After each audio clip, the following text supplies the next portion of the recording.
uang? Hah? Mancem aja udah kayak balapan F1 jadi kayak kesit benar. Dapat pecutan gini mah.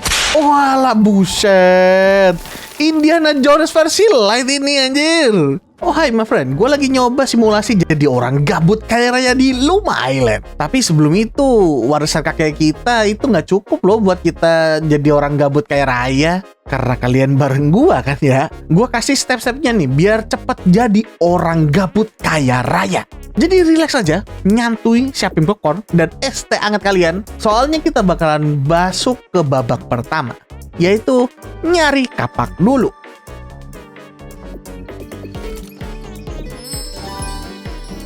Habis itu kita rampok desa, let's go. Iya? Kok gak bisa?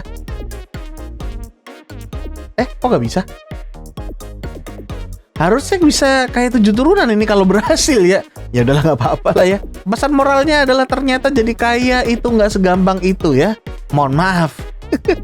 Mari kita cari cara lain ya. Yaitu kayaknya kita harus pakai cara rahasia. Nih, kalau lu diemin ini biji di tanah, nanti bisa jadi uang yang tumbuh dari situ. Anjay.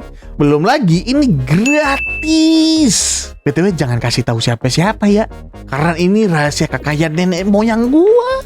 Oke, lanjut. Ada banyak cara sebenarnya untuk jadi kaya raya di Luma Island. Tempat yang penuh kesempatan, yaitu jualan barang yang kita temuin, keringat tanaman kita, dan hasil kerajinan kita. Karena goal kita adalah menjadi orang gabut kaya raya, meskipun kita cuma modal unlimited stamina dan beberapa barang doang, bisa dong jadi orang gabut tapi kaya raya.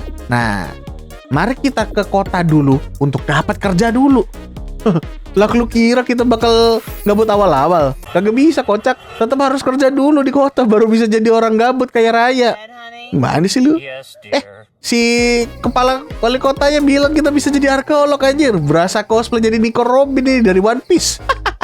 Siapa tahu nemuin kekayaan 7 turunannya Rafathar kan ya? Gaskan lah, lumayan ini. Hokinya di sebelah tempat tidur kita itu ada labirin dan dapat pecut pula. Anjay pecut, baru sadar gue. Disuruh jadi kuda lumping kayak ini kita. Pasti ada yang perlu kita pecut ini kalau sampai dapat pecutan gini mah. Walah buset. Indiana Jones versi light ini anjir. Astaga. Namanya harus diganti jadi Luma Jones ini mah. Harusnya. Gak mudah loh ternyata jadi arkeolog anjir. Nyari pintu rahasia aja kagak ketemu loh. Sampai hari keberapa ini ya? Tenang, jangan panik. Gua nggak panik kok. Tenang, jangan panik. Gua nggak panik kok. Gua udah muter-muter dulu sampai merenungkan kebodohan gua selama kurang lebih 10 hari. Udah Sabang sampai Merauke ini udah gua puterin anjir. Ternyata gua ngelewatin satu pintu doang. Gili. Maaf baru aja sampai udah kebuka duluan loh daripada jadi arkeolog ini. Belum lagi lu harus keluar hidup-hidup dari labirin itu. Astaga. Tenang, jangan panik. Ini gampang kok. Cuman game. Jadi gue memutuskan untuk keluar dari dungeon ini untuk menghindari dari kematian sih ya. Tapi bodohan kedua lagi sini. Gak semudah itu ternyata ya untuk menjadi arkeolog ya. Gue akhirnya harus masuk lagi, muter-muter lagi cari jalan keluar dan yes, finally. Gua dapat artefaknya. Sekarang kita tinggal proses aja ini jadi duit dan beres. Kaya raya dong harusnya. Tentu saja tidak. Kita tes profit kita berapa dari kematian. Coba nih ya. Mari kita tes kita dapat berapa nih dari mati-matian jadi arkeolog ini. Harganya 900 doang. Mahal banget. Duh. Jadi orang kaya dong. Tidak. Oh iya, gue baru ingat juga sih ya. Kita coba bikin artefak yang lain dulu deh. Yang ini mungkin 900, mungkin yang lain agak mahal ya. Kan ada dapat 2 tuh tadi. Cuman yang ini kenapa bahannya lebih susah sih? Anjir ribet bener. Masalahnya ini kalau gua harus nambang di dalam gua tambangnya itu ada yang ngamuk masalahnya kalau kita gebuk permatanya. Nih. Selain itu, kalau di dalam gua ini gua puter-puterin ada tombol gede anjir. Namanya juga orang penasaran ya, gua tekan aja itu. Ayo Ronnie. Gua pencet aja itu mah. Nah, dan kegoblokan ketiga ini adalah gua nggak sengaja ngereset ini gua jadi semula dan nggak bisa pula karena gelap gulita. Wow, astaga. Udah jangan panik. Pelan-pelan aja, kita masih ada torch. Ini laba-laba juga kagak bisa di satu kali pencet lagi hilangnya. Kayak mantan masa depan gua anjir. Mantan gua dipencet ya. Yes, dan akhirnya gua bisa bikin ini mahkota dan say goodbye to noob arkeolog. Tapi tetap aja cuma 2 kayak aduh, kapan kayanya ini? Mungkin kasih noob ya kali ya. Makanya artefaknya harganya sampah banget ini. Oke deh, nggak apa-apa. Kita coba ke wilayah lainnya ya, yang nggak sengaja kebuka gara-gara gua yang bego ini nggak tahu cara jadi arkeolog. Selamat datang di wilayah jungle, di mana banyak banget tanaman jamur kecubung, lumpur hisap, bunga ngeludah lintah, dan bunga basoka. Ada laba-laba hijau tentunya. Dan tentu saja labirin baru.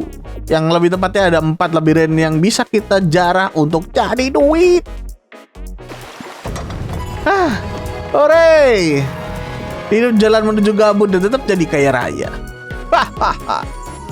Kalau diperhatikan ya, yang kita sadari dari labirin-labirin itu sih, selain punya artefak, mereka juga nyediain pintu-pintu khusus loh ya, buat jadi bahan kekayaan kita juga sih.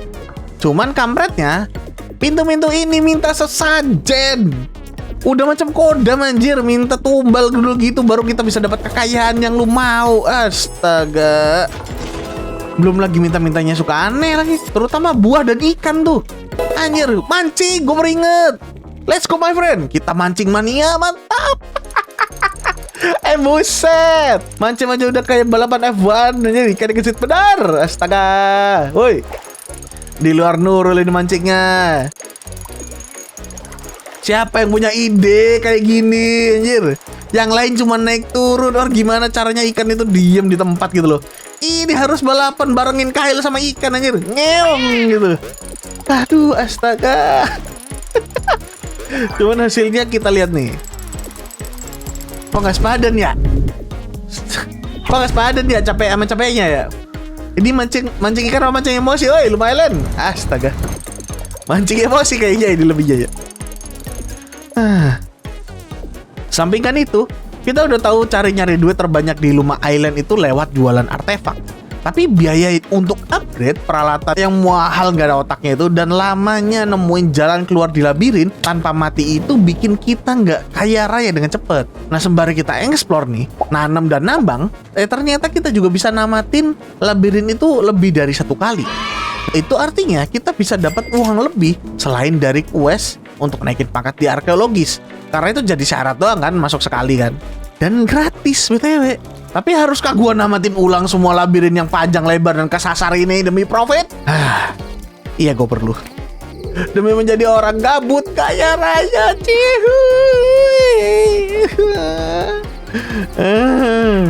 Ketika gue ke kota, gue nemuin rumah-rumah warga ternyata pada roboh loh.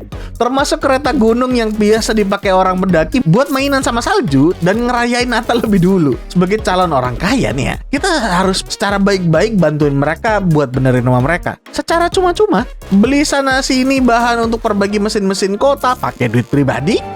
Dan sampai akhirnya benerin bangku taman yang hancur gara-gara gempa aja harus minta tolong ke gua. Lama-lama kita aja nih yang sekali jadi wali kota di kota ini, bejir. Ngelunjak lama-lama nih. Akhirnya gue buka juga ini jalan menuju pegunungan bersalju. Sepanjang mata memandang sih isinya cuma salju ya. Pohon sama balok es, manusia salju, beruang. Hah? Sorry. Ternyata ada beruang cuy. Kalau gua deketin sih kita dikira mandu kayaknya ya. Buset. Tapi di sini ternyata ada 5 labirin yang dimana source uang banget nih. Harusnya kantong kita penuh ketika kita selesai dengan mereka. Tapi ternyata nggak segampang itu. Jalannya itu lo bisa kepleset, beku, lambat, ketabrak, dan terbang ke Seikai. Hey, you. Finally awake. Siapa yang mau ke Seikai? Uyeng juga ya ternyata jadi arkeolog. Tapi demi menjadi orang gabut kaya raya, mau gak mau harus diterjang sih semuanya ini sih. Lanjutin dah. Dan setelah semua itu kita perjuangkan, kita dipertemukan oleh sebuah kapal rusak terdampar dekat rumah kebon kita. Kenapa nggak dari kemarin ya? Sangat bersyukur banget sih kita nemu kapal terdampar dan bisa diperbaiki ini. Cuman ternyata nggak murah dan harus ke orang yang ahli biar bisa benerin kapalnya. Anjir, mesinnya aja 100.000, anjir, mahal banget. Belum lagi gue kepaksa harus benerin mercusuar pakai dana pribadi lagi. Aduh, lama-lama tabungan gue habis ini gara-gara kota ini doang nih. Gili. Untungnya dia ngasih gue peta harta karun yang belum terjamah. Untungnya. Dan itu akan menjadi destinasi kita yang terakhir tuh.